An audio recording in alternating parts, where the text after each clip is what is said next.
What's going on, guys? In this video, I'm going to share 3 simple ways to get started with email automation so you can optimize your sales process and put your sales on autopilot. Okay, so if you haven't really done much with email marketing, I would recommend starting with email automation. So when it comes to email marketing, there are 2 big channels. So you have your email automation. So these are emails that you set up one time and then they run around the clock, just 24/7. Usually they're set up to where that email sequence or that particular email is triggered by a specific action that someone takes. For example, it could be that they've signed up to receive a PDF on your website, or they have initiated the checkout process and they've added the product to cart and they've started that checkout process, and then they leave their cart, and then so that triggers an email to then send them an email about that product and get them to go back and complete that purchase. So they're always triggered by something that someone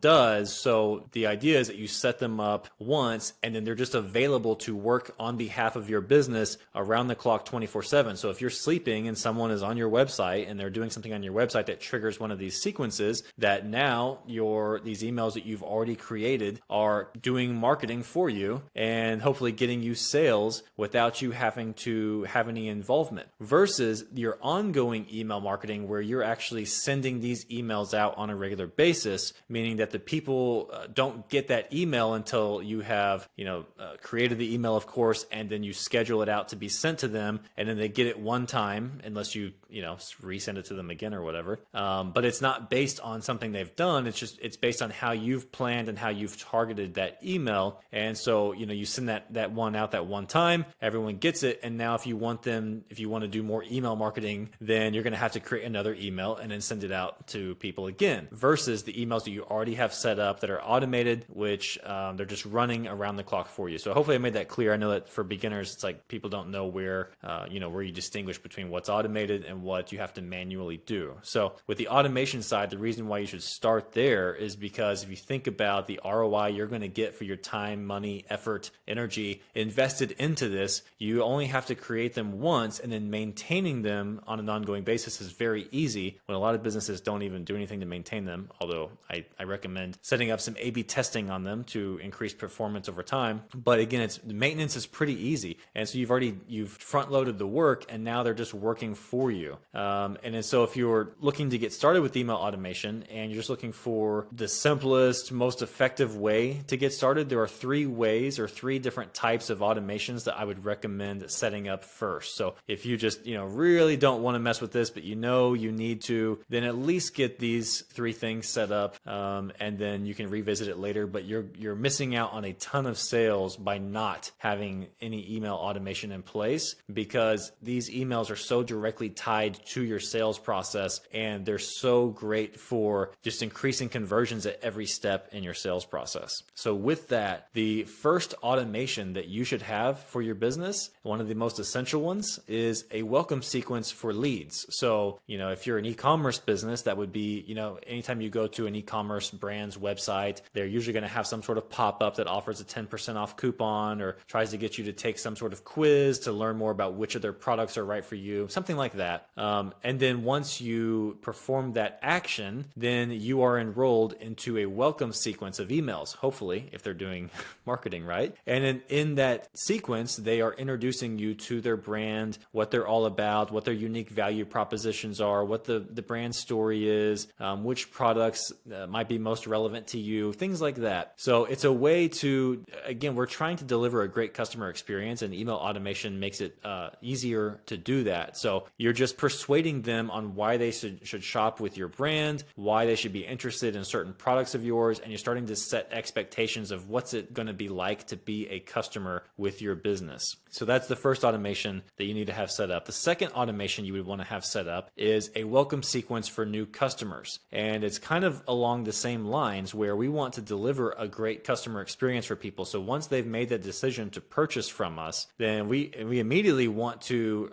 give them some positive reinforcement by giving them a nice welcome, but then also setting expectations for what comes next. So if you have a product that, let's just say it takes longer to ship than most products do, you have a longer lead time, or maybe it requires some setup and installation whenever they receive the product, or special care care, like special things they need to know to take care of that thing so they don't break it or damage it. You want to let people know everything they need to know about that when it comes to unboxing the product, when they're going to receive it, and how to use it and actually get the most out of it. You want to start giving them all of that information in that follow-up sequence or that welcome sequence for customers. So again, you're just providing a great customer experience. So a big part of this is, again, being welcoming, just thanking them for being a customer, welcoming them aboard. But by setting those expectations, you make it very clear so they don't have questions, because anytime people have unanswered questions after they've already become a customer, then that just leads to the need for customer service, meaning that either they are going to not ask you those questions and they're just going to sit there in limbo. And if you let them, just move forward on their own assumptions, then they might make mistakes. They might get mad because they didn't receive the product as quickly as they expected to, or they might get mad because they broke the product as soon as they unboxed it because they didn't realize, they had no, expectations set for how to, actually get that thing set up. So again, it's like you're leaving it up to fate. You're just kind of hoping they're going to get it all right. They're going to make the right assumptions and figure things out. And what I can tell you after a decade of, doing online marketing is that unfortunately the average online shopper is just not as bright as we often assume they are. And you can't put all the expectations on them to have a great customer experience based on their own thinking and just knowing what to do next, right? So we want to hold their hand as much as possible, really make it a great experience for them, be very welcoming, and again, just set them up to have success. So then the third type of automation to have set up, this is actually a category. So those two were specific, like you got to have those. You want to be welcoming leads and welcoming customers. Now I would look at the other steps of your sales process. So if you break down your sales process from beginning to end, so whenever that lead first opts in, and then whatever they have to do, whether it's adding a product to cart, whether it is going to or watching a webinar that you have set up if you're a B2B business, whatever. You look at those steps and look at, okay, now where do I have the biggest drop off where I can increase conversions in the middle of my sales process to get more sales? And again, do this in a way that's automated. So for an e-commerce business, one of the big low hanging fruit automations would be an abandoned cart or an abandoned checkout sequence, because these people that you already know they're interested, they've already added the product to cart, they're starting to buy, but they didn't complete that purchase. So just the addition of that really simple automated email sequence is enough that's going to get you way more conversions than you're already getting, and again, is you set it up one time and it just works around the clock. And so now you're getting more sales from what you're already doing for marketing. And the same thing if you're a B2B business, and let's just say you have people go,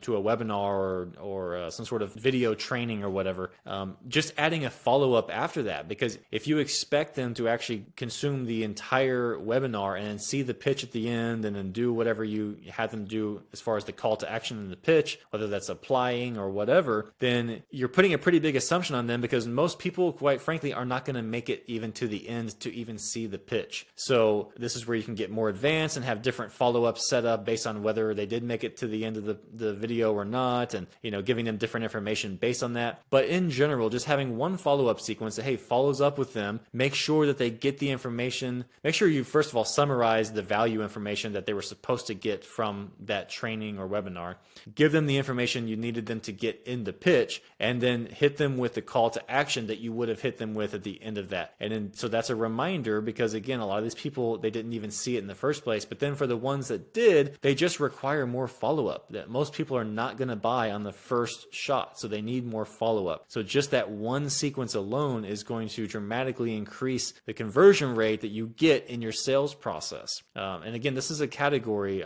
When I say these sales process driven emails, this is a category. So you can look at any step of your sales process and look at where you can add in some automation. And so those are the three places I would definitely start first. So your welcome sequence for leads, your welcome sequence for customers, and then if you're just trying to do the bare minimum, then look for that biggest needle mover in your sales process. If you're trying to actually maximize your results here, then I would look at, okay, how can we put automations in between every step in our sales process? And I have a bunch of videos on this you can check out on the channel to get started with that on your own, or of course you could always hire someone like our team or someone else to do all of this for you, and now you have a general idea of at least where you need to get started, because a lot of times you'll try to hire hire someone and if you don't even know what you're looking for, and if they aren't very good and they don't know to tell you what you should be looking for, then you're kind of screwed. So at least you can at least have this as a basic blueprint of what to do next.